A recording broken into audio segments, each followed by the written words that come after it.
بسم اللہ الرحمن الرحیم۔ السلام علیکم دوستوں، میں Mureed Saleem, welcome to my YouTube channel novel orchid. کیسے ہیں آپ سب لوگ؟ جی تو گائز، آج ہم نے پڑھنی ہے third episode of our novel romantic اور ونی بیسڈ، جو ہم نے سیکنڈ سٹارٹ کیا، پولیس آفیسر والا، ہیرو والا۔ اس کی تھرڈ ایپیسوڈ پڑھنی ہے، تو اس سے پہلے اگر آپ نے میرے چینل ناول آرچڈ کو سبسکرائب نہیں کیا اور سبسکرائب کر لیں تو، اور بیل آئیکن کو بھی پریس کر لیں تاکہ آنے والی ویڈیو آپ کو ملتی رہے، اور ویڈیو کو لائک اور شیئر ضرور کیا کریں تاکہ مجھے پتہ چلے آپ کو پسند بھی آ رہی ہے کہ نہیں آ رہی۔ اور اس ناول کے اوپر آپ کا رسپانس بہت کم ہو گیا، آپ لوگ کم سنتے ہیں ناول یا پڑھتے ہیں۔ یہ والا ناول آپ کو پسند نہیں آ رہا، اپنی رائے کا ضرور اظہار کریں۔ اور آئیں پہلے چلتے ہیں اب میرے ان پیارے پیارے لسنرز کی طرف جنہوں نے بھرپور رسپانس دیا اپنے لانگ کمنٹس کی صورت میں، ان کو دیکھ لیتے ہیں۔ ان کو نہیں، ان کے کمنٹس کو دیکھتے ہیں، ان کے پیارے پیارے کمنٹس دیکھتے ہیں۔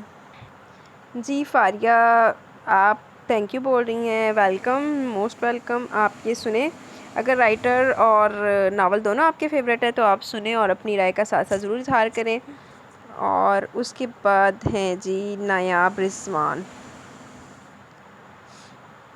جی نایاب، آپ کا آج کا کمنٹ بھی بہت اچھا ہے۔ روشانے نے یار ابھی بہت گالیاں کھانی ہیں، ہم سب سے کھانی ہے روشی نے نا، اور جاگیردار واقعی بڑے ظالم لوگ ہوتے ہیں۔ اور یار ابھی تو میر سالار کے ساتھ تو ہوئی تو جاتی ہے نا، تو پھر انہیں حالے اپنا بدلہ نہیں لینا پورا۔ اور پھر فاریہ نے آپ کو ویسے اچھا صحیح جواب دیا ہے کہ میر سالار دیکھ لے گا روشی کو آہستہ آہستہ۔ یہ دیکھیں جی، یہ نایاب اور فاریہ کی نا چٹ چیٹ چلی ہے اس ناول کے اوپر۔ یہ مجھے بھی ویسے ناول بڑا پسند ہے، اس لیے میں نے ریڈ کیا، اور میرا خیال ہے میں بھی کوئی دوسری دفعہ پڑھنے لگی ہوں یا تیسری دفعہ پڑھنے لگی ہوں، ابھی مجھے یہ یاد نہیں ہے۔ بلکہ جو آج ایپیسوڈ ریکارڈ کرنی ہے وہ میں نا صبح لائٹ گئی ہوئی تھی، کچھ بھی نہیں تھا کرنے کو، تو وہ میں ایک دفعہ دیکھ چکی ہوں۔ یہ طیبہ جی، آپ نے آج کمپلیٹ کیا ناول باہوں کے حصار میں، آپ کا ریویو بھی بہت اچھا ہے، اور آپ نے بھی اپنی رائے کا اظہار کھل کے کیا ہے۔ آپ کا ریویو بھی مجھے بہت پسند ہے، اور تھینک یو ویری مچ آپ کی دعاؤں کے لیے۔ اللہ پاک ایسے ہی ہمیں اچھے سے ناول پڑھنے کی توفیق عطا فرمائے۔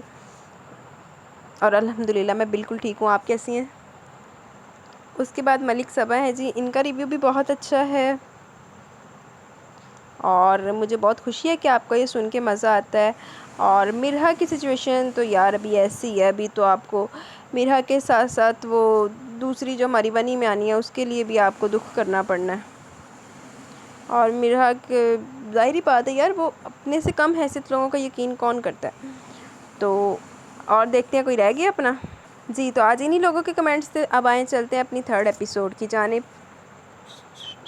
چلیں شروع کرتے ہیں۔ میر سالار لاؤنج میں اپنے 2 آدمیوں کے ساتھ نہایت ہی اہم گفتگو میں مصروف تھا۔ پورے دن غائب رہنے کے بعد وہ ان 2 آدمیوں کے ساتھ ہی فارم ہاؤس پر لوٹا تھا۔ وہ سو کر اٹھی تو شام کے 4:15 بجنے کو تھے۔ وہ کچن میں چلی گئی جہاں خانسامہ نے آلریڈی شام کی چائے تیار کی ہوئی تھی۔ وہ چائے مگ میں نکال کر لاؤنج کی جانب بڑھ گئی۔ اپنے خیالوں میں گم وہ مگ تھامے جیسے ہی لاؤنج میں داخل ہوئی، سامنے صوفے پر بیٹھے ان 2 آدمیوں پر نظر جا پڑی۔ ساتھ ہی نظر میر سالار کے چہرے پر گئی جو آہٹ پر دروازے کی سمت متوجہ ہوا تھا۔ اب اس کی پیشانی شکل ہے لطف جبکہ تیور انتہائی خطرناک سے دکھنے لگے۔ بندہ ہوش کر کے تور پوے مرحا بی بی، جاگیردار صاحب نو غیرت آ گئی نا پھر۔ مارے گھبراہٹ کے مرحا کے ہاتھوں سے مگ گر کر چھناکے کے دار آواز پیدا کرتا میر سالار کے جاہ و جلال میں مزید اضافہ کر گیا۔ اے اللہ، انو ساڑی جاندی بھی میر نو نا۔ گرم چائے چھلک کر اس کے پیروں کو جلا گئی، مگر وہ اپنی تکلیف کی پرواہ کیے بغیر اندھا دھند بھاگتی ہوئی کمرے میں آ گئی۔ خوف کے مارے اس کا دل اس قدر تیزی سے دھڑک رہا تھا جیسے بس کسی بھی پل باہر نہ نکلے گا۔ اس شخص کا ڈر اس کے روم روم میں بسا ہوا تھا۔ وہ بیڈ پر بیٹھ کر مختلف دعاؤں کے ورد کرنے میں مصروف ہو گئی۔ کچھ ہی دیر گزری تھی کہ کمرے کا دروازہ پاؤں کی ٹھوکر کی آواز سے دھاڑ سے کھلا، اور اندر آنے والی ہستی کو دیکھ کر وہ کانپتی ہوئی بیڈ سے اٹھ کھڑی ہوئی۔ وہ تیزی سے اس کی جانب بڑھا اور اس کے بازو اپنی آہنی گرفت میں جکڑ کر اسے زوردار جھٹکا دیا۔ مرحا کو جیسے چکر سے آ گئے، آنکھیں پل بھر میں پانیوں سے بھر گئیں۔ بندہ پہلے ہوش دے ناخن لے لوے مرحا بی بی، کیوں آئی تم وہاں؟ جواب دو، بہت شوق ہے تمہیں اپنے حسن کی نمائش کا؟ وہ دھاڑتے ہوئے بولا تو اس نے تڑپ کر میر سالار کی اور دیکھا جو آنکھوں چہرے پر وہی سرد موہری صفاقت لیے ہوئے تھا۔ میر صاحب بوتا نہیں ہو گیا؟ وہ غلطی سے، اس نے منمناتے ہوئے سہمے انداز میں اپنے دفاع میں کچھ کہنا چاہا۔ جسٹ شٹ اپ، زبان کھینچ لوں گا تمہاری، مزید ایک اور لفظ بھی کہا تو تم جیسی لڑکیوں کی اصلیت ہی یہی ہے، مگر میں تمہیں چھوڑنے والا ہرگز نہیں ہوں، سمجھ آئی تمہیں؟ آئندہ اگر یہ کیا تم نے تو وہ انجام ہوگا تمہارا جس کی مثال اس پوری دنیا میں نہیں ملے گی۔ وہ گڑگڑاتے ہوئے بولا اور جھٹکے سے اس کا بازو چھوڑا تو پیچھے کی جانب لڑکھڑا سی گئی۔ شیل ہوتا بازو سے ہلاتے ہوئے وہ آہستہ سے 2 قدم پیچھے بھی، آنکھیں آنسوؤں سے بھری ہوئی تھی، دل الگ دہائیاں دے رہا تھا۔ اسے بھینچے ہوئے جبڑے جلتی آنکھوں سے دیکھتے ہوئے وہ اس کی جانب بڑھنے لگا۔ وہ سہمی سہمی سی پیچھے ہوتے ہوئے دیوار سے جا لگی۔ میر سالار اس پر سے اپنی سرد نگاہیں گاڑے اس کے قریب آیا اور ایک ہاتھ دیوار پر ٹکا کر دوسرے ہاتھ سے اس کا گلا پکڑ لیا۔ خوف و ہراس سے مرحا کی آنکھیں ابل اٹھیں۔ آہستہ آہستہ اس کے گلے پر اس کے ہاتھوں کا دباؤ بڑھنے لگا۔ چہرہ خطرناک حد تک سفید ہو گیا۔ دور فٹے منہ، بچی دی جان لے کے مننے گا کی؟ دل تو چاہتا تمہیں جان سے مار دوں، مگر نہیں، اتنی آسانی سے تمہیں زندگی سے چھٹکارا نہیں ملے گا۔ میری قید میں رہ کر میرے ہاتھوں آہستہ آہستہ موت کی طرف قدم بڑھاؤ گی تم جیسی لڑکیوں کا یہی انجام ہونا چاہیے۔ اس کی اشکوں بھری آنکھوں میں جھانک کر کہتے ہوئے اس نے اس کا گلا چھوڑا تو مرحا کا گردن پر ہاتھ رکھ کر کھانستے کھانستے برا حال ہو گیا۔ چہرہ خون چھلکانے کی حد تک لال ہو چکا تھا، جبکہ وہ لمبے لمبے ڈگ بھرتا وہاں سے نکل گیا۔ اس کی جوتوں کی دھمک تک مرحا کے نازک سے دل پر خوف پیدا کر رہی تھی۔ ذرا نارمل ہونے پر وہ کسی طرح دروازے کی جانب بڑھ، دروازہ بند کر کے اسی سے ٹیک لگائے زمین پر بیٹھ کر گھٹ گھٹ کر رونے لگی۔ کیا اندھیروں کے غم، کیا اجالوں کے دکھ، جب ہرا دے مقدر کی چالوں کے دکھ، جن کی آنکھیں نہیں وہ نہ روئیں کبھی، جان جائیں اگر آنکھوں والوں کے دکھ۔ میری منزل کہاں، ہم سفر ہے کدھر، مار ڈالیں گے اب ان سوالوں کے دکھ۔ 2 گھڑی کے لیے پاس بیٹھو اگر، بھول جائے گا دل کتنے سالوں کے دکھ۔ تم ملے ہو تمہاری محبت نہیں، ہجر سے بھی بڑے ہیں وصالوں کے دکھ۔ گاڑی بڑی حویلی کے گیٹ کے اندر آ رکی تو وہ ملازمہ کے ہمراہ گاڑی سے نیچے اتری۔ گاڑی میں وہ اور ملازمہ اور ڈرائیور کے سوا کوئی اور نہ تھا۔ سکندر شاہ تو نکاح کے فوراً بعد ہی وہاں سے ڈیرے چلا گیا، جبکہ وہاج شاہ نے بیٹوں سمیت حویلی کا رخ کر لیا۔ زوفا نے یاسیت زدہ نظروں سے حویلی کی اونچائیوں پر ایک نظر ڈالی۔ اسے آج ایسا محسوس ہو رہا تھا جیسے وہ یہاں پہلی دفعہ آئی ہو۔ آج پہلی دفعہ ایسا ہوا بھی تھا کہ یہاں آتے ہوئے اس کے دل میں سے وہ گرم جوشی مخفوت تھی جو بڑی حویلی کا نام سنتے دل میں گھر کر جاتی تھی۔ سر جھکائے آہستہ قدموں سے ملازمہ کی نوعیت میں چلتی وہ برآمدے کی جانب آ گئی۔ ذرا سی نظر اٹھا کر اس نے سامنے تخت پر بیٹھی شاہ بی بی کو دیکھا، جن کے تیور غضب کی کرختگی لیے ہوئے تھے۔ اس وقت وہاں سوائے مردوں کے تمام خواتین موجود تھیں۔ اسے لگا اس کے پیروں میں مزید چلنے کی سکت باقی نہیں بچی، مگر اسے وہ بھی کرنا تھا جو اس کا دل کرنے پر راضی نہ تھا۔ وہاں موجود ہر فرد کی نظریں اسی کے چہرے پر ٹکی ہوئی تھی۔ ذرا سی نظر اٹھانے پر اسے اس بات کا ادراک ہو چکا تھا کہ وہاں موجود نفوس کی آنکھوں میں اس کے لیے محض اجنبیت کے سوا اور کچھ بھی نہیں تھا۔ زوفا کو یوں محسوس ہوا جیسے اس کی اس حویلی اور یہاں کے مکینوں سے کبھی آشنائی تھی ہی نہیں۔ لرزتے دل کے ساتھ وہ تخت کے پاس آ کھڑی ہوئی، جیسے سلام کرنے کے لیے لب واقع مورے نے ہاتھ کے اشارے سے اسے وہیں روک دیا۔ ہمارے اوپر دنیا جہاں کی مصیبتیں لا کر اب ہم پر سلامتی بھیجی جا رہی ہے، واہ بھائی! مورے ہاتھ نچا کر طنزیہ لب و لہجے میں بولی تو زوفا ان کے انداز پر ششدر سی رہ گئی۔ یہ وہ مورے تو نہ تھی جو ہمیشہ اس کے یہاں آنے پر بڑی خوش دلی سے نہ صرف اس کے سلام کا جواب دیتی تھی بلکہ گرم جوشی سے ادھر ادھر کی باتیں بھی کیا کرتی تھی۔ اب ان کے لہجے کی شناسائی اس کا دل بری طرح گھائل کر گئی۔ مورے! زوفا کے ہونٹوں سے آہستگی سے ان کا نام ادا ہوا، جبکہ لہجے میں بے یقینی کی گہری چھاپ تھی۔ خبردار جو مجھے مورے کہا تو اس حویلی سے اب تم لوگوں کا کوئی تعلق نہیں۔ تم ایک قاتل کی بہن اور قاتل کا مطلب سمجھتی ہو نا؟ انہوں نے چنگاڑتی ہوئی آواز میں کہا تو زوفا کی آنکھوں میں دھند سی اتر آئی۔ جو جرم اس نے کیا ہی نہیں تھا، اسے اس بات کی سزا دی جا رہی تھی۔ بے بسی سے اس کا دل کھٹلایا۔ اور لانتی اور پتہ نہیں کتنے لوگ کے بیٹھا ہے بغیرت انسان، وہ ظالم جس کا کب کرنا ہی بہن کو بھگتنی پڑنی ہے۔ جب ہی آندھی طوفان کی طرح وہاں منتہا ہوئی اور اس سے پہلے کہ زوفا کچھ سمجھتی، ایک زوردار تماچے نے اس کا نازک سا رخسار سرخ کر دیا۔ بے حیا، بے شرم! تمہاری شیطان صفت بھائی نے میرا سہاگ اجاڑ دیا اور آخری وقت تو تم سبھی سے بچاتے رہے۔ سب پتہ چل چکا ہے مجھے۔ وہ ہذیانی انداز میں چیختی زوفا کا گلا دبا دینے کے در پہ تھی کہ حفصہ بیگم نے اسے زبردستی پیچھے کیا، خود اس کے مقابل آ کر استحضائیہ تاثرات کے ساتھ اسے ملاحظہ کرنے لگی، جس کا چہرہ لٹھے کی مانند سفید ہو گیا تھا۔ اے ہوئی منتہا سی جڑے زوفا دے واری صدقے جاندے نہیں ہٹ دی سی۔ منتہا میری دھی، دھیرج رکھ، اس کا علاج تو میں کروں گی، بس مجھے اجازت دیں شاہ بی بی۔ حفصہ بیگم نے اس کا بازو تو بوستے ہوئے تخت نشین شاہ بی بی کی جانب دیکھا، جو آنکھوں میں لطف لیے اب بڑا سا پان منہ میں ڈال رہی تھی۔ زوفا کی بے اختیار سسکی نکل گئی۔ اس قدر ذلت، اس قدر کہرو والا رویہ، اسے لگا درد کی شدت سے اس کا کلیجہ پھٹ جائے گا۔ جرگے میں ہوئے فیصلے کے مطابق ہم اس لڑکی کے ساتھ چاہے جیسا بھی سلوک کریں، ہمیں اس کی کھلی آزادی ہے۔ ویسے بھی ہماری روایات میں قاتل یا قاتل کے خاندان کے ساتھ کسی بھی قسم کی نرمی برتنے کا ذکر نہیں آتا۔ لے جاؤ اسے کال کوٹری میں قید کر دو، اور یہاں سب کو اجازت ہے اس کے ساتھ جو دل چاہے جس کا وہ ویسا سلوک کرے، تاکہ اسے بھی خون بہاونی کا مطلب سمجھایا جا سکے۔ نخوت سے کہتی ہوئی مورے کے ہر انداز سے اس کے لیے حقارت عیاں تھی۔ حفصہ بیگم بے دردی سے اسے کھینچتے ہوئے لے جانے لگی، جبکہ اس کی سسکیاں مزید تیز تر ہو گئی تھیں۔ مورے خدا کے لیے ایسا مت کرے، میرا کوئی قصور نہیں، مورے خدا کے لیے رحم کیجیے، میں یکسر بے قصور ہوں، آپ کو میرے رب کا واسطہ ہے۔ اس کی روتی ہوئی دل چیرنے والی آواز وہاں موجود کسی ایک فرد کا بھی دل نہیں پگھلا سکی۔ شاید کسی کو اس پر ترس آ بھی جاتا تو بھی شاہ بی بی و حاج سائیں کا فیصلہ ان سب کے لیے سب سے افضل تھا۔ لڑکیوں کے جھرمٹ میں کھڑی حرم کی آنکھوں میں چمک کے ساتھ ساتھ مزید بے اعتنائی اتر آئی۔ لاکھ لعنت تیرے حرم تھے، یہ اس کی دوستی تھی۔ لیپ ٹاپ پر مسلسل ٹائپنگ سے وہ کچھ تھکان سی محسوس کر رہا تھا، سو لیپ ٹاپ ایک سائڈ پر رکھ کر وہ صوفے کی پشت سے سر ٹکا کر ایزی ہو کر بیٹھ گیا۔ نظریں چھت سے ٹکاتے ہوئے اس کا ذہن گردش کرنے لگا۔ بڑی حویلی کا خیال آتے اس کا تن من سلگ گیا۔ بادشاہ نے جو عدل اپنا دکھایا تھا وہ اس کے لیے ناقابل برداشت تھا، مگر وہ جانتا تھا کہ اس کے پیچھے وہاں وہ سب ہو رہا ہوگا جس کی اسے توقع تھی۔ حرم کے ساتھ اس کی ناانصافی کو سوچتے اس کا دل خون کھول گیا۔ تیری حرمنا کی ناانصافی ہونی ہو گھٹ ہونی جڑی ہن دوجی زوفا دے نال ہونی ہے۔ وہ آنکھیں بند کیے پیشانی پر دائیں ہاتھ کے انگوٹھے سے ضربے مار رہا تھا۔ یک سر میں درد کا احساس جاگنے لگا، شاید تھکان کا اثر تھا۔ جب ہی دروازہ کھلنے کی آواز پر اس کا چلتا ہاتھ رک گیا، تاہم آنکھیں ابھی بھی بند تھیں۔ سائیں، مدھرم سریلی آواز کانوں میں گونجی۔ اس نے ہاتھ سے پیشانی مسلتے ہوئے محض ہوں سے کام چلایا۔ اگر آپ کے سر میں درد ہے تو میں دبا دوں؟ میرا نے جھجکتے ہوئے پوچھا، مبادا وہ آتش فشاں کی طرح دوبارہ نہ پھٹ پڑے۔ آہو ادھر بندے نے چھیڑدا ہے بھی نا، بندہ کتراندا ہی ہے، دبا دو۔ اس کی حیرت کی انتہا نہ رہی جب اس نے اپنی بند آنکھوں سے ہی اسے اجازت دے دی۔ وہ تعجب سے بے ہوش ہونے کو تھی، مگر خود کو سرزنش کرتے ہوئے بمشکل ہوش میں لائی اور آگے بڑھ کر لرزتا ہوا نرم و ملائم ہاتھ اس کی پیشانی پر رکھ دیا تو جیسے سر سے پاؤں تک سنسنی دوڑ گئی۔ وہ آہستگی سے سر دبانے لگی، دل اندر سے ڈر بھی رہا تھا۔ تقریباً 15 منٹ تک وہ یوں ہی اس کا سر دباتی رہی۔ اب تم جا سکتی ہو۔ 15 منٹ بعد اس کی گمبھیر آواز کمرے کی فضا میں گونجی تو وہ سر اسپات میں ہلاتی بے تحاشا دھڑکتے دل کے ساتھ اس کے کمرے سے نکل گئی۔ مگر پتہ نہیں کیوں کمرے سے باہر نکلتے وقت اسے اپنی پشت پر میر سالار کی گہری و پرتپش نگاہوں کا احساس ہوا تھا، لیکن آج اس کا یوں اسے سر دبانے کی اجازت دے دینا اس کے لیے مقام حیرت تھا۔ وہ ہوس بے یقینی کی کیفیت میں تھی۔ کچھ تو نہیں ہوتا میر سالار نے۔ حفصہ بیگم نے نہایت بے دردی سے اسے خوفناک کمرے میں لا پھینکا۔ وہ اس وقت کوئی جابر و شفافیت سے بھرپور وہ عورت لگ رہی تھی جس کے دل پر کسی کی آہیں سسکیاں اثر انداز نہیں ہوتی۔ چچی سائیں پلیز میرے ساتھ ایسا سلوک مت کریں، میں اپنے ناکردہ جرم کی معافی مانگتی ہوں، خدا کے لیے۔ وہ ہاتھ جوڑتے ہوئے بے بسی سے بلک اٹھی تو حفصہ بیگم کے چہرے پر زہر خند پھیل گیا۔ اسے بالوں کی جڑوں سے پکڑ کر انہوں نے اس کی جل تھل آنکھوں میں دیکھا۔ میرے بیٹے کو مجھ سے ہمیشہ کے لیے جدا کرنے سے پہلے تیرے اس مردود بھائی کے دل میں رحم آیا تھا جو میں تجھ پر رحم کروں؟ بول۔ انہوں نے اس کی گردن کو جھٹکا دیتے ہوئے کہا تو وہ تکلیف کی شدت سے کراہ کر رہ گئی۔ دروازے پر کھڑی منتہا کی آنکھوں میں ٹھنڈک سی اتر آئی۔ اس کے بالوں کو چھوڑ کر انہوں نے اسے زمین کی جانب دھکا دیا تو وہ اوندھے منہ زمین پر گر پڑی۔ انہوں نے پاس پڑا چھوٹا وزنی چابک اٹھایا تو خوف کے مارے زوفا کی آنکھیں پھیل گئی، اور پھر اس کے بعد وہ اس کی پشت و کمر پر نہایت بے رحمی سے وہ چابک مارتی چلی گئی۔ پوری کال کوٹری میں اس کی کرپناک چیخوں سے گونج اٹھی تھی۔ دور پھٹے منہ تیرے تھے چاچی سائیں۔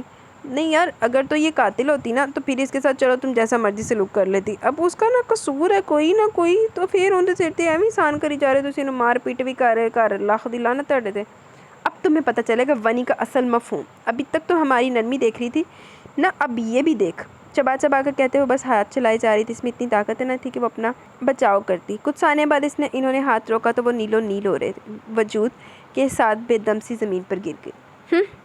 حقارت سے اسے دیکھتے ہوئے حفصہ بیگم نے ایک جانب تھوک دیا اور خود تن فن کرتی منتہا کے ہمراہ وہاں سے نکل گئی۔ زخموں سے چور چور جسم کے ساتھ وہ زمین پر الٹی پڑی تھی۔ اس کے کپڑے جگہ جگہ سے پھٹ چکے تھے۔ وہ اس وقت بے حد قابل رحم حالت لگ رہی تھی۔ اے میرے اللہ، مجھے موت دے دے، اسے گھٹ گھٹ کر مرنے سے بہتر ہے کہ مجھے تو ابھی اور اسی وقت موت دے دے۔ یہ سب میرے ساتھ کیا ہو رہا ہے؟ خدا کے لیے مجھے کوئی جواب دے۔ سوچتے ہوئے اس کی آنکھوں سے بے اختیار آنسو بہہ نکلے۔ اس نے اپنی زندگی میں کبھی پھولوں کی چھڑی تک سے مار نہ کھائی تھی، کجا کہ اس قدر ظلم و ستم سہنا۔ اس کا دل سسک اٹھا اور ہونٹوں سے کراہیں نکلنے لگی۔ قدموں کی آہٹ پر اس نے بمشکل اپنی آنکھیں کھول کر دروازے کی سمت دیکھا تو وہاں حرم کو کھڑا دیکھ کر اس کے آنسو ٹھٹر سے گئے۔ حرم؟ بے آواز اس کے لبوں سے حرم کا نام نکلا۔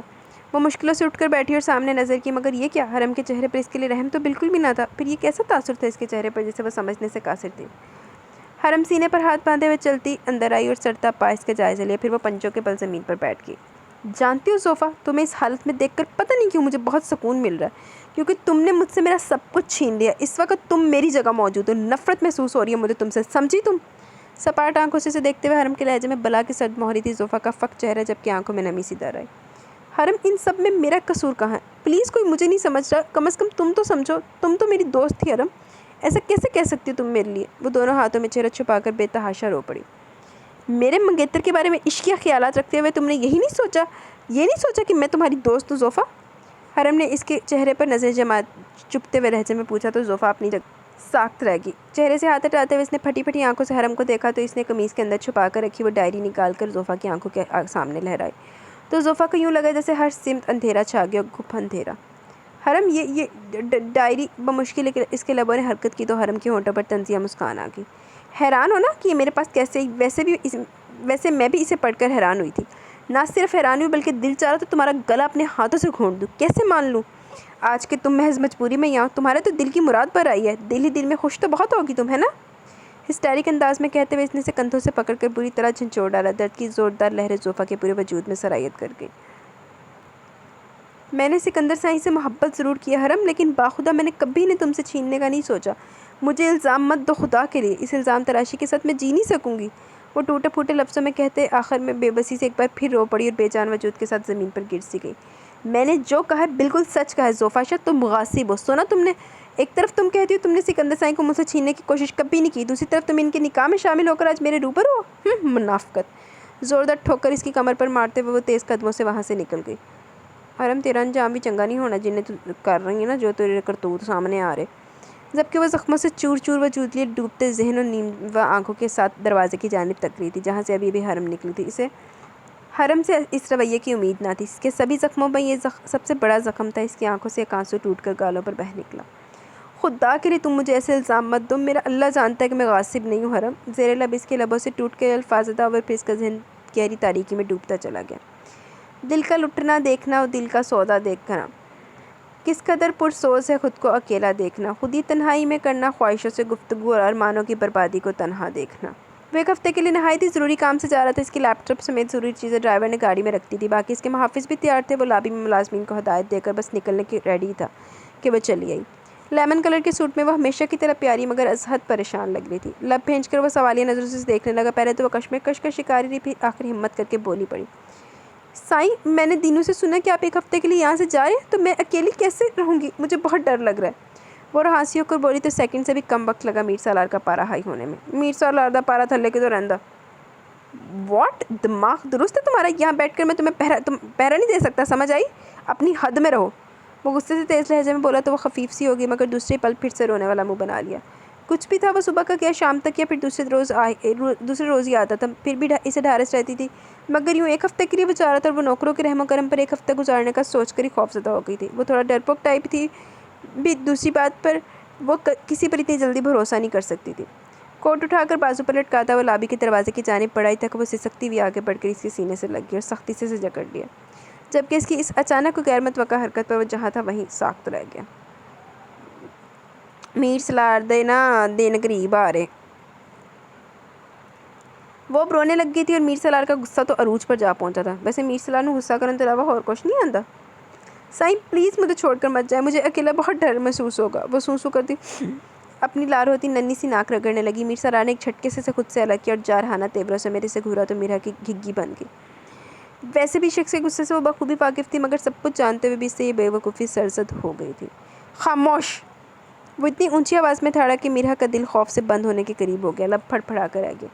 دماغ درست ہے تمہارا؟ ہاں، تمہیں کیا لگتا ہے میں تمہاری ان ڈرامے بازی سے متاثر ہو جاؤں گا؟ میرا بی تو واقعی پھر تم اول درجے کی بے وقوف ترین لڑکی ہو۔ ابھی تو میں لیٹ ہو رہا ہوں، میری واپسی کے بعد تمہیں اچھی طرح سمجھاؤں گا کہ میر سالار کیا چیز ہے۔ اسے سختی سے کندھوں سے جکڑ کر وہ ایک لفظ پر زور دیتے ہوئے بولا تو میرا کی آنکھوں میں بے تحاشا دھند اتر آئی۔ یہ شخص اس قدر بے حس تھا کہ اسے اس کے مرنے یا جینے سے کوئی فرق نہیں پڑتا تھا۔ اس پتھر سے ٹکرا کر وہ خود تو زخمی ہو سکتی تھی مگر شاید اس ظالم کو کوئی فرق نہیں پڑنا تھا۔ اللہ، میر سالار کیڑی چیز ہے؟ تم سے پہلے جانتے جان تو پہلے دس جا تو۔ ٹیبل سے گاڑی کی کیز اٹھاتے ہوئے اس نے ایک دیکھتی نظر اس کے آنسوؤں سے تر چہرے پر ڈالی اور وہاں سے نکلتا چلا گیا۔ گاڑی فارم ہاؤس کے گیٹ سے باہر نکل چکی تھی۔ اس کی گاڑی کے پیچھے وہاں اس کے محافظوں کی بھی گاڑیاں موجود تھیں۔ سختی سے دان پر دان جمائے وہ تیز رفتار سے گاڑی چلانے میں مصروف تھا مگر ذہن بار بار جانے کیوں بھٹک کر ان روئی روئی آنکھوں کی جانب جا رہا تھا۔ اے میر صاحب، جین نہیں جا رہا، دل تہاڈے ہتھوں نکل رہا، تیاری ہو گئی ہے۔ اپنی اس کیفیت سے وہ بری طرح جھلا گیا۔ گاڑی اب جنگل نما راستے سے گزر رہی تھی۔ انہیں سوچنا پھر واپس دور آنا موقع ہو جانا۔ گاڑی کی رفتار کی مانند اس کا ذہن بھی تیزی سے حرکت میں تھا۔ فارم ہاؤس سے نکلے سے آدھا گھنٹہ ہو چکا تھا۔ اچھا، آدھا گھنٹہ کھیک کھا لی۔ سائیں پلیز مجھے چھوڑ کر مت جائیں۔ یک پوری شدت سے کانوں میں بھیگی بھیگی آواز گونجی تو اس نے گاڑی ایک جھٹکے سے روکی۔ لے بھی وقت کی مدت پوری ہوگی، میر صاحب تے گئے، کلین بولڈ ہو گئے بھی میر صاحب۔ ڈیم اٹ، کیا مصیبت ہے یار! زوردار پنچ اسٹیئرنگ پر مارتے ہوئے وہ اپنے لائٹ براؤن بالوں میں اضطراب سے ہاتھ پھیرنے لگا۔ سالار، یہ پاگل ہو گئی کہ تم اس لڑکی سے ہمدردی جیسے جذبے کے مرتکب ہو رہے ہو جس نے خاندان کے سامنے تمہارے کردار کو مشکوک ترین بنا کر رکھ دیا۔ وہ ہرگز اتنی معصوم نہیں جتنا خود کو شو کر رہی ہے۔ دماغ نے گویا ڈپٹا تھا جبکہ اسے خود اپنی اس کیفیت سے بے پناہ غصہ آنے لگا۔ وہ پتھر دل تو مشہور تھا، تو پھر اچانک اس لڑکی کے لیے دل میں رائت بٹنے کا جذبہ کیوں کر پیدا ہو رہا تھا؟ ابتدائی عشق ہے، ہوتا ہے کیا؟ اگے اگے ویک، ہوتا ہے کیا؟ وہ جتنا سوچتا جاتا اتنا ہی خود سمیت میرا پر بھی تیش پڑتا چلا جا رہا تھا۔ 5 منٹ انتظار کے بعد محافظوں کی گاڑی سے 2 آدمی اتر کر اس کی گاڑی کے قریب آئے۔ سائیں، کیا ہوا؟ سب خیریت تو ہے نا؟ ایک آدمی نے کھڑکی پر جھکتے ہوئے پریشانی سے پوچھا تو اس نے لب بھیجتے ہوئے اسے دیکھا۔ سب خیریت ہے، فی الحال فارم ہاؤس واپس چلو۔ اس نے آرڈر دیتے ہوئے گاڑی سٹارٹ کی تو وہ دونوں ساری لاتے ہوئے پیچھے گاڑی میں سوار ہو گئے۔ دونوں گاڑیاں واپسی کے سفر پر گامزن تھیں۔ یہی تھوڑا جا پہلے دین لڑانا تھا، پٹرول تے جایا ہوں تو بچ جانا۔ پتہ ہے آج کل کتنی مہنگائی ہے؟ زخموں سے چور چور بدن کے ساتھ نہ جانے کتنی دیر وہ یوں ہی زمین پر پڑی ہوئی تھی۔ اسے ہوش آیا تو پورے جسم کے ساتھ ساتھ اس کا سر بھی جیسے پھوڑے کی مانند دکھ رہا تھا۔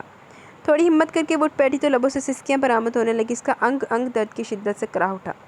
آنکھوں کے آگے سے تھوڑے دھند ہٹی تو سامنے کا منظر کچھ واضح ہونے لگا۔ اس کال کوٹری میں ایک سائڈ پر چھوٹا سا واش روم تھا، ایک چھوٹی سی کھڑکی تھی جس سے ہلکا سا اجالا کمرے کے اندر اپنی جھلک دکھاتا۔ ایک معذور سا پلنگ اسی کھڑکی کی دیوار سے لگا ہوا تھا۔ کھڑکی پلنگ سے بالکل نزدیک بھی نہ تھی کہ باہر جھانک کر خود میں زندگی کی تھوڑی سی رمق محسوس کر سکتی۔ یہ سب کیا تھا؟ کیا وہ پوری زندگی اسی زندان میں یوں تڑپ تڑپ کر گزارتے مر جائے گی؟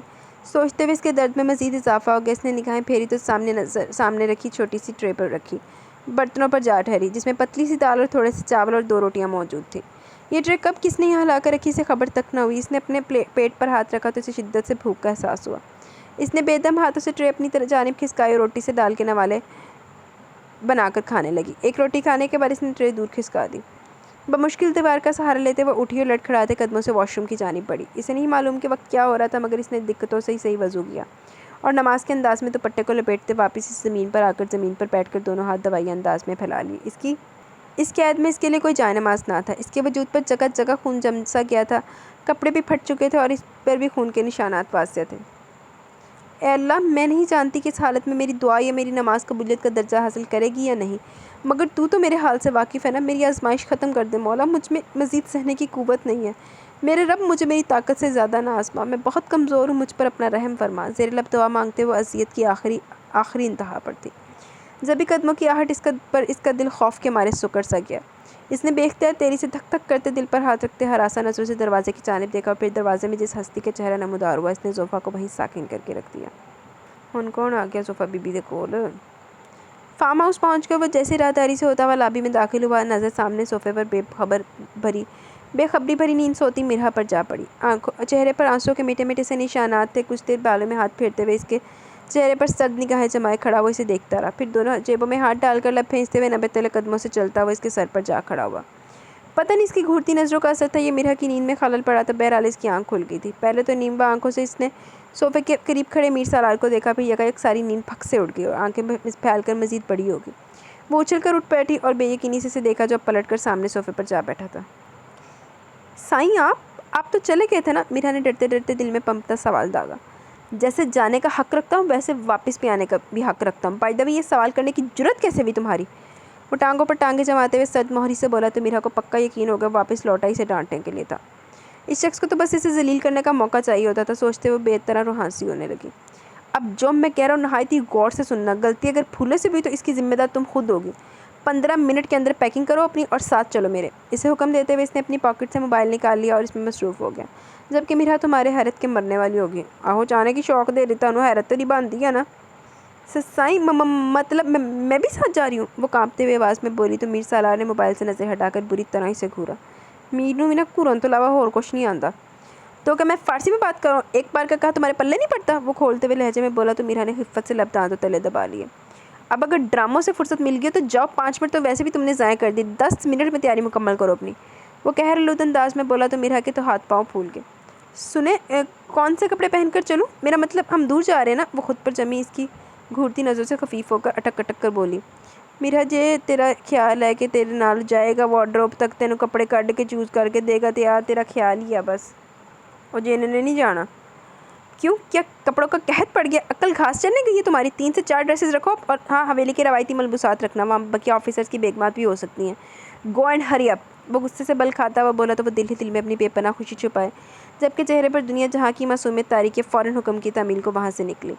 وہ سر جھٹکتے ہوئے دوبارہ موبائل کی جانب متوجہ ہو گیا۔ پھر واقعی میں 10 منٹ پورے ہونے پر اس کے سامنے حاضر تھی۔ حویلی کے روایتی لباس میں وہ انتہا سے زیادہ دلکش و معصوم لگ رہی تھی۔ اس کے بے ریا چہرے پر اس کی اندرونی خوشی شعاعوں کی طرح پھوٹ رہی تھی۔ ایک اچٹتی نظر اس پر ڈالتے ہوئے اسے پیچھے آنے کا اشارہ کرتا خود باہر نکل گیا۔ ملازم نے میرا کا پیک شدہ چھوٹا سا بیگ اٹھا اور برق رفتاری سے جا کر سیٹ گاڑی میں رکھ دیا۔ وہ کچھ ڈرتے ڈرتے فرنٹ سیٹ پر بیٹھ گئی، جبکہ وہ بھی بھرپور سنجیدہ تاثرات لیے ڈرائیونگ سیٹ پر بیٹھ گیا۔ میرا کو تو ابھی سے قریب سے فرصت سے دیکھنے کا موقع ملا تھا۔ اس نے چور نظروں سے میر سالار کو دیکھا۔ Navy blue jeans, white shirt پر بلیک جیکٹ پہنے، لائٹ براؤن بال سلیقے سے سنوارے، اپنی ہیزل آنکھیں سامنے سڑک پر جمائے وہ کسی ریاست کا شہزادی تو لگ رہا تھا۔ گوری رنگت میں سرخی نمایاں تھی، شاید وہ غصے کی سرخی تھی، کم از کم میرا کو تو یہی لگا۔ وہ خاموشی سے ڈرائیو کر رہا تھا، گویا کچھ بھی بولنا حرام ہو۔ وہ بھی خود کی خیریت کی دعا کرتی سیٹ سے سر ٹکائے بیٹھی باہر کے نظارے میں گم تھی۔ سفر 15 منٹ کا ہی گزرا تھا کہ اسے میٹھی میٹھی سی جھپکیاں آنے لگی۔ کچھ ہی دیر میں وہ گہری نیند کی آغوش میں تھی۔ ایک تے میرا دی نا ہوبی یا گڈی دے وچ بیٹھ کے سون دی۔ وہ شخص کوئی اور نہیں بلکہ سکندر شاہ تھا۔ وہ نیموا لب سمیت اسے دیکھ رہی تھی۔ پتہ نہیں کیوں اس شخص کو اپنے سامنے دیکھ کر آنکھوں کے گوشے تیزی سے نم ہوئے تھے، مگر وہ اپنے آنسوؤں کا گلا گھونٹنے کی کوشش کرنے لگی۔ بے تحاشا سرخ آنکھوں ضبط کی آخری حد کو چھوتا سکندر شاہ اسے کینہ توز نظروں سے دیکھتا ہوا اندر داخل ہوا، تو وہ ہتھیلیوں سے زمین کا سہارا لیتے ہوئے اٹھ کھڑی ہوئی اور اسے دیکھا جو اب سرتا پا بگڑے ہوئے تاثرات کے ساتھ اس کا جائزہ لے رہا تھا۔ اے اللہ، آ گیا ہو فان کرن واسطے سیرتے۔ میں یہاں آنا تو نہیں چاہتا تھا، مگر سوچا تم پر تمہاری حیثیت جو میری نظروں میں اور میرے دل میں اسے واضح کر دوں۔ کچھ ثانیے کے بعد اس کی بھاری مردانہ آواز گونجی تو زوفا نے بے یقینی سے اسے دیکھا۔ یعنی وہ بھی ہر کسی کی طرح اسے اس کی اوقات یاد دلانے ادھر کا رخ کر بیٹھا تھا۔ تو وہ بھی تو اسی گندے خاندان دا حصہ ہی ہے۔ تو غلط جگہ دل لا لیا سی زوفا بی بی۔ زوفا کے چہرے پر ایک ہلکی مگر زخمی مسکراہٹ آ ٹھہری۔ اس نے پرنم آنکھوں سے اسے دیکھا جو اسے ہموزن انہی تاثرات کے ساتھ دیکھ رہا تھا۔ ان سب میں میرا قصور کہاں ہے سکندر سائیں؟ ساری مدہ نے جو کیا مجھے بھی اس کا بے حد دکھ ہے، پھر یہ الزام مجھ پر کیوں؟ وہ بھیگے ہوئے لہجے میں سراپا سوال تھی۔ اس کے سوال پر سکندر شاہ کی آنکھوں کی جلن مزید بڑھ گئی۔ وہ نپے تلے انداز میں کچھ قدم آگے بڑھایا۔ بس بہت ہوا، تمہارے اس ابلیس بھائی نے ہمارے لیے جو طوفان لا کھڑا کہ اسے بھلایا نہیں جا سکتا۔ ویسے بھی تم سب اسے بچانا چاہتے ہو، یہ ہم سب کو بہتر پتہ ہے۔ جب تمہارے گھر والوں نے بیٹے پر بیٹی قربان کر دی تو تم تو پھر بھی بنی میں آئی ہوئی لڑکی ہو۔ تمہاری حیثیت اب اس گھر کی ملازمہ سے بھی کم تر ہے، لہٰذا اپنی حد مت پار کرنا۔ اور دوسری جانب تم میری محبت حرم کی جگہ پر قابض ہو بیٹھی ہو۔ دل چاہتے تم دونوں بہن بھائی کو اپنے ہاتھوں لحد میں اتار دوں۔ وہ کراتے ہوئے بولا۔ ہائے اللہ، منوس مارا ہاتھ لگا ٹھا کر کے جا کے میرا سائڈ ٹیبل میں۔ اچھا، صوفہ کے اندر چھن سے کچھ ٹوٹا تھا، شاید وہ یقین یا پھر وہ مان جو اسے سکندر پر تھا کہ وہ اس حویلی کے باقی لوگوں کی طرح اس سے ویسا سلوک نہیں کرے گا، مگر اس کے الفاظ کافی تھے اسے لہو لہان کرنے کو۔ آتے ہو گیا چھن سے جو ٹوٹے کوئی سپنا، جگ سونا سونا لاگے کوئی رہے نہ جب اپنا۔ لیکن زوفا بی بی غلط جگہ اعتبار کر لیا۔ آپ بے فکر ہیں، میں آپ کے حرم کے بیچ کبھی نہیں آؤں گی، مجھے اپنی حیثیت کا پتہ ہے۔ حرم آپ کے ساتھ خوش ہے، مجھے اور کچھ نہیں چاہیے۔ اس نے متورم آنکھوں سے سکندر شاہ کو دیکھتے ہوئے آہستگی سے کہا۔ سکندر شاہ کے چہرے پر استزائیہ مسکراہٹ آ گئی۔ تمہیں لگتا ہے کہ ہمیں تمہارے مشورے کی یا اجازت کی کوئی ضرورت ہے؟ شادی تو میں حرم سے ہی کروں گا۔ تمہیں یہ بتانے کا مقصد محض یہ ہے کہ مجھ سے کبھی کوئی امید مت رکھنا۔ سارم شاہ جس روز مل گیا اسی روز اسے پھانسی کی سزا ہوگی اور تمہیں طلاق، اور اگر وہ نہ ملا تو زندگی تمہاری اسی حویلی کے زندان میں گزرے گی، یہ یاد رکھنا۔ وہ پھنکارتے ہوئے بولا۔ رائٹر نے تو لکھنا چاہیے سی اوپوں کیا۔ زوفا بس اسے دیکھے جا رہی تھی۔ یہ وہ شخص تھا جس سے اس نے دل کی گہرائیوں سے محبت کی تھی اور بے غرض محبت کی تھی، جس کی سلامتی کی دعا اپنی ہر نماز میں کیا کرتی تھی، جس کے قدموں کی دھول سے بھی اسے عشق تھا، اور آج اس کے منہ سے اپنے لیے ایسے الفاظ سن کر اس کا دل کسی نے ہزاروں ٹکڑوں میں تقسیم کر دیا۔ کتنا تکلیف دہ ہوتا ہے نا دل میں بسنے والوں کے منہ سے یوں روح کو چیر دینے والے الفاظ سننا۔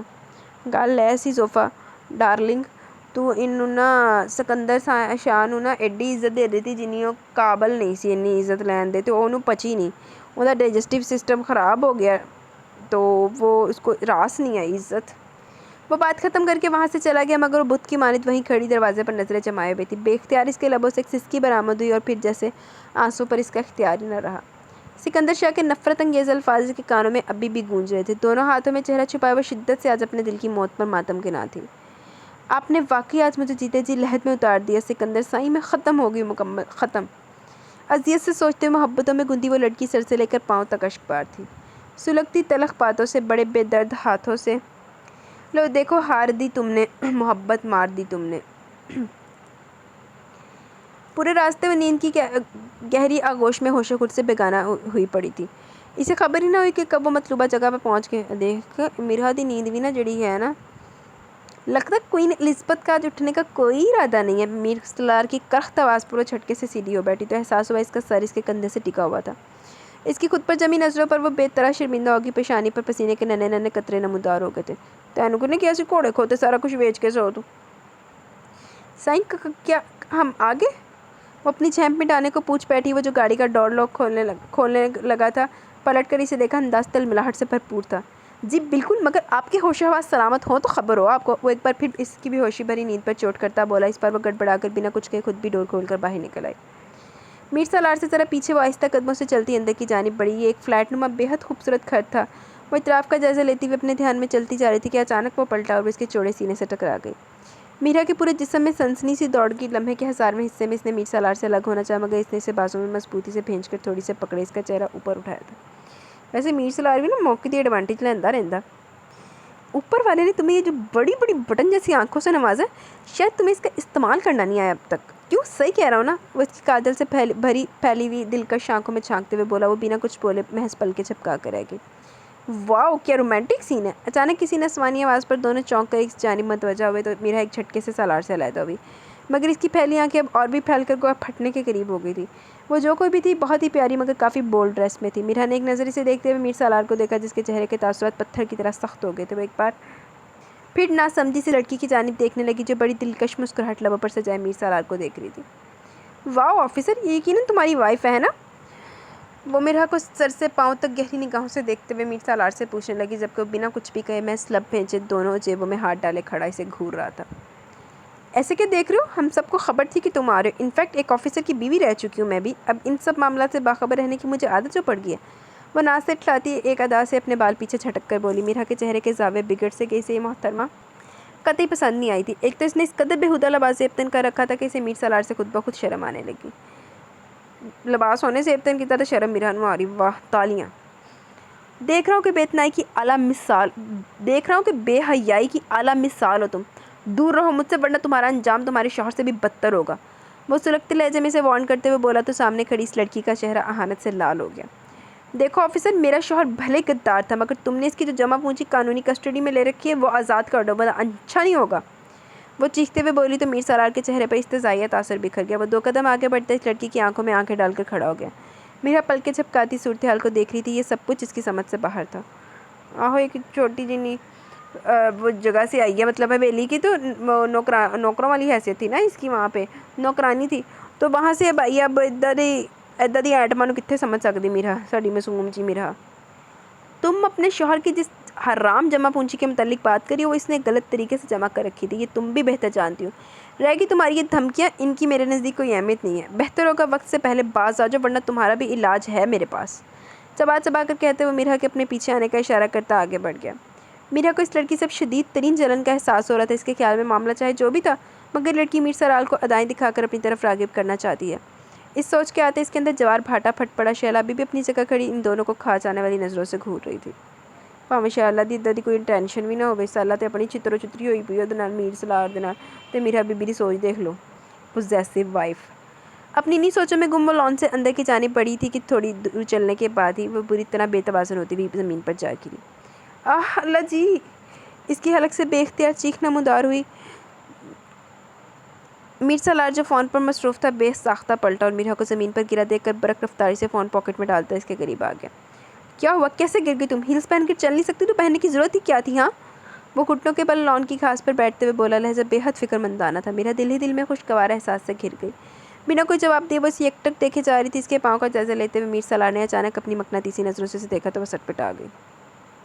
کچھ پوچھ رہا میں محترمہ، جو آج کی صدی میں مل جائے گا مجھے؟ وہ تل ملا کر بولا تو پہلے تو میرا نے چور نظروں سے پیچھے دیکھا۔ اسے ابھی بھی وہ لڑکی وہیں کھڑی انہیں گھورتی نظر آئی۔ پھر اس نے میر سالار کو دیکھا۔ صحیح مجھے یہاں چوٹ آئی ہے، اس نے رونی صورت بنا کر ہاتھ کے اشارے سے بتاتے ہوئے روحان سے لہجے میں کہا۔ حالانکہ وہ بس بے توازن ہو کر گر پڑی تھی، اسے کوئی چوٹ نہیں آئی تھی۔ اوئے اللہ، ڈرامے بازی چیک کرو اس معصوم کڑی دی۔ مگر اس نے سوچ لیا تھا کہ آج وہ اس لڑکی کو مزہ چکھا کرے گی تاکہ اگر وہ اس کے سائیں کے بارے میں کچھ ایسا ویسا سوچ بھی رہی ہے تو وہیں فل سٹاپ لے لیں۔ کہاں؟ یہاں؟ میر سالار نے تشویش سے پوچھتے ہوئے اس کے پنجوں سے تھوڑا اوپر ہاتھ رکھتے ہوئے پوچھا، کیونکہ اس نے وہیں بتایا تھا۔ نہیں سائیں، یہاں نہیں، وہ زبردستی آنکھوں کو رگڑتی ہوئی بولی۔ تو پھر کہاں؟ سالار کی تشویش مزید بڑھ گئی۔ اس نے اس کے پیروں کا جائزہ لیتے ہوئے دوبارہ پوچھا۔ میں بتاتی ہوں سائیں، دراصل میں بھول گئی، 1 منٹ رکیں۔ وہ کہتے ہوئے خود بھی نادیدہ چوٹ کے نشان تلاش کرنے لگی جو دراصل اس کے پیروں پر کہیں تھے ہی نہیں۔ سٹ وجی ہوئی تھی، پھر ڈرامے گرے، وہ تو میر سالار پھاڑا بھی نہیں پیا انہوں۔ میر سالار زچ ہوتا ہوا اٹھ کھڑا ہوا، ساتھ اس کا ہاتھ پکڑ کے اسے کھڑا کر دیا۔ تمہیں ایسے بے وقوف نہیں کہتا میں، اب بتاؤ چل سکو گی یا نہیں؟ وہ دھیمے لہجے میں غصے سے بولا۔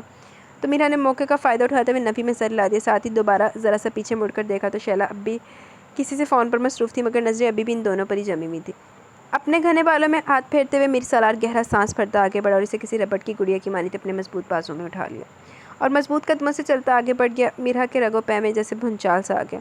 اس شخص کی قربت کسی سحر کی سی تھی جو اسے ہمیشہ اپنے شکنجے میں جکڑ لیتی تھی۔ دیکھا میر سالار کیسا سچویشن دا ایڈوانٹیج چکدا۔ میر سالار کے کندھے پر تھوڑی ٹکاتے ہوئے اس نے اس لڑکی کو دیکھا جس کے چہرے کے تاثرات بگڑے ہوئے تھے، پھر وہ جھٹکے سے پلٹ کر کھڑے گیٹ سے باہر نکل گئی۔ میرا کے اندر گدگدی سے ہونے لگی، اپنی کامیابی پر ایسے خوش ہو رہی تھی گویا ماؤنٹ ایوریسٹ کی چوٹی سر کر لی ہو، جبکہ اس کے برعکس میر سالار بھرپور سنجیدہ تاثرات لیے ہوئے تھا۔ کہتے ہیں انسان کو سولی پر بھی نیند آ جاتی ہے، ٹھیک اسی طرح اپنی تقدیر پر ماتم کرتے کرتے وہ اپنے اس قید خانے میں کب نیند کی وادی میں اتر گئی پتہ ہی نہ چلا۔ نہ جانے کتنی دیر گزری تھی کہ اس کی آنکھ چھٹکے سے کسی کے جھنجھوڑنے پر کھلی۔ اس نے آنکھیں کھول کر دیکھا تو راکھی اس پر جھکی ہوئی تھی۔ آکڑی راکھی سامند آ گئی۔ او مہارانی اٹھو اب، سمجھی؟ یہ لے میری اترن پہن لے، شاہ بی بی کا حکم ہے، فوراً کپڑے تبدیل کر کے حویلی چل ساتھ میرے۔ اس نے ہاتھ پہ پکڑا جوڑا صوفہ پر اچھالتے ہوئے تنتنا کر کہا تو وہ حویلی جانے کا سن کر ہی کانپ گئی۔ نہ جانے اب کون سا ستم باقی تھے جو اس پر ڈھانے تھے۔ جوڑا ہاتھ میں تھامے وہ آہستگی سے چلتی ہوئی واش روم میں چلی گئی۔ اپنے زخموں کو پانی سے صاف کر کے اس نے خود پر بھی پانی گرایا اور راکھی کے کپڑے پہن کر باہر نکل آئی۔ جو کپڑے اس نے پہلے پہنے تھے اس کی حالت اب ایسی نہیں تھی کہ وہ انہیں دوبارہ پہننے کا سوچتی، سو وہ کپڑے ہاتھوں میں لیے وہ باہر آئی۔ راکھی جو اس کی منتظر کھڑی تھی کمر پر ہاتھ رکھتے ہوئے اسے گھورا۔ راکھی یہ کپڑے کدھر پھینکوں میں؟ میرا مطلب یہ صحیح نہیں ہے، وہ آہستگی سے پوچھتے ہوئے سوالیہ نظروں سے دیکھنے لگی، لہجہ نم سا ہو گیا تھا۔ مہارانی کی شہزادیوں والی آن بان چاہیے اب۔ یہ مت بھول زوفا کہ تو ونی میں آئی ہوئی ہے، تو شہزادی تو تھی لیکن پہلے یہاں تو صرف غلام ہے، لہٰذا صرف غلامی کر، اپنی اوقات مت بھول، چھیتی آ۔ اس کے ہاتھ سے کپڑے جھپٹ کر وہ تن فن کرتی باہر نکل گئی، جبکہ راکھی کے اس انداز پر وہ کچھ ثانیے کے لیے ساکن رہ گئی۔ یہ وہی راکھی تھی جو اس کے بڑی حویلی آنے پر خوشی سے ناچتی پھرتی تھی، اور آج اس کا یہ حد امیز رویہ دیکھ کر زوفا کا دل دکھ سے لبریز ہو گیا۔ راکھی تینوں نہیں سلام کر دی سی، راکھی ساون تیرے پیسے نو تیرے رتبے نو سلام سی، تب تمہاری حیثیت تھی، اب یہاں پہ تم بے حیثیت ہو کے آئی ہو تو یار راکھی ساون وگیاں دے بھی نا پار نکل آئے۔ ویسے راکھی کو جتنی بڑی میں نے گالی دے دی ہے میں نے اس کا نام برا لے کے، ہائے ہائے، راکھی نو صحیح راکھی نو اور کچھ کہنے دی لوڑ نہیں ہے مینوں۔ واقعی وقت اور حالات انسان کو کہاں سے کہاں لا کھڑا کرتے ہیں۔ ایک معمولی سی کم حیثیت ملازمہ بھی اب زوفا شاہ کو اس کی حیثیت کا اندازہ دلا رہی تھی۔ دکھوں میں ڈوبی نہ جانے کتنی دیر وہ یوں ہی کھڑی رہتی کہ راکھی پھر سے دندناتی ہوئی کمرے میں داخل ہو گئی، اس کے زخموں سے بھرے بازوں کو اس پہ دردی سے کھینچا کہ اس کی روح تک گویا تڑپ اٹھی۔ تجھے کہا تھا میں نے کہ چھیتی آ، مگر تیرے تو نخرے ختم نہیں ہو رہے، کیا چاہتی ہے تو شاہ بی بی خود یہاں آ کر تجھے اپنے طریقے سے حویلی لے جائیں۔ وہ غصے سے ہاتھ نچا کر بولی تو بنا ایک لفظ بھی کہے زوفا اپنے بے تحاشا درد کرتے بازو کو سہلاتے اس کے ساتھ حویلی کی جانب چل دی۔ خوابوں کی دیکھ بھال میں آنکھیں اجڑ گئی، تنہائیوں کی دھوپ نے چہرہ جلا دیا۔ سیڑھیوں سے ہوتے ہوئے ایک کمرے کا دروازہ کھول کر میر سالار سے لیے اندر داخل ہوا اور پٹکنے کے انداز میں بیڈ پر بٹھا دیا۔ تم جتنی احمق لڑکی میں نے اب تک اپنی زندگی میں کہیں نہیں دیکھی، وہ کام کرتی کیوں جو تم نقصان پہنچانے کا سبب بنتے ہیں۔ بیڈ کے دونوں اطراف میں ہتھیلی کو ٹکاتے ہوئے اس کے چہرے پر اپنی نظریں گاڑتا دہتے لہجے میں بولا۔ وہ سچ میں چوٹ آئی ہے، اس نے سر جھکا کر منمناتے ہوئے کہا۔ شٹ اپ، وہ تیز لہجے میں بولا تو وہ حواس باختہ ہو گئی۔ ایک تو اس شخص کا غصہ بھی بن بلائے مہمان کی طرح حاضر ہو جاتا تھا۔ غصہ تو واقعی میر صاحب دی ناک تے پیا ہوندا۔ کچھ دیر ریسٹ کرو، رات کے 12 بجے تک مجھے نکلنا، ٹائم پر تیار ہے نا، مجھ سے برا کوئی نہیں ہوگا۔ تپتے ہوئے انداز میں کہتا وہ ہاتھ ہٹا کر سیدھا کھڑا ہو گیا۔ 12 بجے؟ میرا مطلب سائیں ہم رات کے 12 بجے کہاں جائیں گے؟ وہ اکلاتے ہوئے حیران پریشان سی بولی۔ ڈاکہ ڈالنے چلیں گی میرے ساتھ؟ ایک بار پھر وہ اس کی جانب اسی انداز میں جھکتا ہے، اس کی ہرنی طرح سہمی ہوئی آنکھوں میں جھانکتے ہوئے طنزیہ لب و لہجے میں بولا تو میرا کو منہ حیرت سے کھل گیا۔ اے اللہ، ڈنگر نے ڈاکے پانتے بھی یقین کر لیا ہونا۔ کیا ڈاکہ؟ نہیں ہرگز نہیں سائیں، قسم سے اپنی پوری زندگی میں نے 1 روپیہ تک کسی کا نہیں چرایا اور آپ مجھے ڈاکہ ڈالنے کے ساتھ لے کر جائیں گے؟ ہائے میں یہ نہیں کروں گی، میں مر جاؤں گی۔ منہ پر ہاتھ رکھتے وہ بھرائی آواز میں رونے کے قریب ہو گئی۔ دیکھیے میں کیا تھا نا، ڈنگر نے یقین کر لینا۔ آنکھیں لبالب پانیوں سے بھر گئی۔ میر سالار نے سرد مگر گہری نگاہوں سے اسے دیکھا اور زچ ہو کر سر کو ہلکی سے نفی میں ہلاتے ہوئے بنا کچھ بھی کہے شرٹ کے بٹن کھولتا وارڈروب سے کپڑے نکال کر واش روم کی جانب بڑھ گیا۔ وہ ابھی بھی صدمے کسی کیفیت میں وہیں کی وہیں بیٹھی تھی. کیسا صدمہ لگ گیا انہوں. وہ چینج کر کے نکلا تو وہ اسی زاویے پر بیٹھی تھی. اگر تمہارا مراقبہ ختم ہو گیا تو اب سو جاؤ. مجھے وقت کی پابندی بہت عزیز ہے، لہٰذا کوتاہی نہ ہو. وہ لفظ پر زور دیتے ہوئے بولا تو وہ چونک کر اسے دیکھنے لگی، مگر پھر فوراً نظریں جھکا لی. چہرے سے ناراضگی کا عنصر صاف طور پر نمایاں تھا. میر سالار لائٹ آف کرتے ہوئے بالوں میں ہاتھ پھیرتا بیڈ کی طرف آ گیا. وہ بھی ڈری سہمی سی ایک کونے میں کروٹ کے بل لیٹ گئی. سائیڈ لیمپ آف کرتے ہوئے اس کا خوف سے سہما ہوا سراپا دیکھتے ہوئے وہ مشکل ہونٹوں کے گوشوں سے امڑتی اپنی خوبصورت مسکراہٹ کا گلا گھونٹتے ہوئے بیڈ پر سیدھا لیٹ گیا. نائٹ بلب کی مدھم روشنی کمرے کے فضا کو خوابناک سا بنا رہی تھی. دوسری جانب میرا بی بی کے تو ہوش ہی اڑے ہوئے تھے. اے اللہ، انہوں حالے تک انہوں ڈاکے کا صدمہ لگ گیا ہے. سائیں، آپ پولیس ہونے کے ساتھ ساتھ ڈاکو بھی نکلیں گے، یہ میں نے سوچا بھی نہ تھا. اور اب آپ چاہتے ہیں میں بھی ڈاکو نہیں بن جاؤں؟ نہیں، سوچتے ہوئے اس کے ہاتھ پیر مزید پھولنے لگے.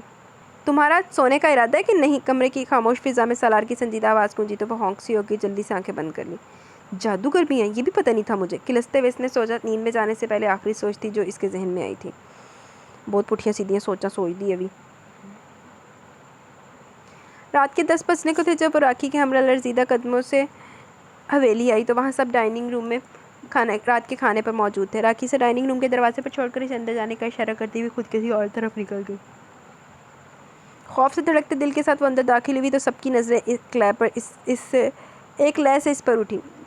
سلیقے سے دوپٹہ سر پر اوڑھے نظریں جھکائے وہ مورے سے تھوڑا فاصلے پر جا کھڑی ہوئی. وہاں سکندر شاہ بھی موجود تھا. ایک کچڑتی سی صحیح مگر زوفا کی نظر اس پر بھی گئی. اس شخص کو دیکھ کر اسے اپنے تمام درد بیان کرتے ہوئے محسوس ہونے لگے. اسے اس کی حقیقت سے روشناس کرایا یا نہیں؟ بادشاہ نے مورے کی سمت دیکھتے ہوئے زہر خند لہجے میں پوچھا. کیوں نہیں؟ حفصہ نے اچھی طرح اوقات بتا دی ہے اسے اس کی. مگر پھر بھی مہارانی کے ناز نخرے عروج پر ہیں. خود سے کیوں نہیں آئی کام کے لیے حویلی میں؟ بول. شاہ بی بی اپنی جگہ سے اٹھ کر اس کے وال جارحانہ انداز میں اپنی مٹھیوں میں جکڑ کر گررائی تو بے اختیار زوفا کی سسکی نکل گئی. مورے خدا کے لیے چھوڑ دے، بہت تکلیف ہو رہی ہے مجھے. وہ بھیگی آواز میں التجا کرتی بولی. ہاں.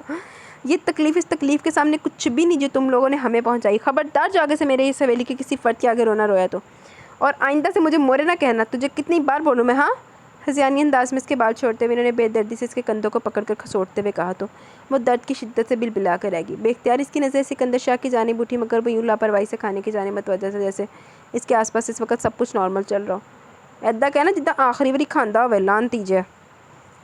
وہاں کچھ لوگ خاموش تماشائی بنے ہوئے تھے تو کچھ کھانے سے ہمز انصاف کرنے میں مصروف تھے، جس میں سر فہرست سکندر شاہ بھی تھا. آخری واری ملدا پہ نا کھانا لانتی نو، اس بعد روٹی نصیب چ نہیں ہونی ہے دے لانتی. اس کی بے اتنائی دیکھ کر زوفا کا دل تھاڑے مار مار کر رونے لگا. ساتھ ہی اس کی نظریں حرم کی جانب اٹھی جو کھانے سے انصاف کرتے ہوئے تند نگاہوں سے اس کی جانب دیکھ رہی تھی. اتنی دوری سے بھی اس کی نظروں سے چھلکتی حقارت کو زوفا صاف طور پر دیکھ سکتی تھی. کیا دیکھ رہی ہے؟ ہاں، آنکھیں نکال لوں گی تیری. جا کر برتن دھو، آج تجھے سونا نہیں ہے. یہی تیری سزا ہے. موڑے کی چنگاڑتی ہوئی آواز پر وہ ہوش میں آئی اور پھر سے ایک اذیت بھری نظر سکندر شاہ پر ڈالتی ہوئی وہ اپنے ٹوٹے پھوٹے وجود کے ساتھ حویلی کے باورچی خانے کی اور بڑھ گئی. اس زمانے میں میرے یار کہاں ملتے ہیں اپنے دامن میں محبت کو بسائے ہوئے لوگ. تجھ کو اے شخص مگر زیست کی تنہائی میں یاد آئیں گے ہم اجلت میں گنوائے ہوئے لوگ. 2 گھنٹے کی نیند لینے کے بعد میر سالار سمیت وہ بھی وہاں سے نکلتے ہوئے گاڑی میں آ بیٹھے. اپنے بیگز وغیرہ اس نے اسی گھر میں چھوڑ دیے تھے کیونکہ میر سالار کا واپسی کا ارادہ تھا. کم از کم میرا کو تو یہی لگا تھا کہ تاہم اس نے اس سے اس بابت کچھ پوچھا نہیں. شکر ہے کچھ نہیں پوچھا. سفر ہمیشہ کی طرح خاموشی سے گزر رہا تھا. وہ کھڑکی سے ٹیک لگائے باہر دیکھنے میں مگن تھی مگر اس تاریکی میں ہر شے دھندلی دکھائی دے رہی تھی.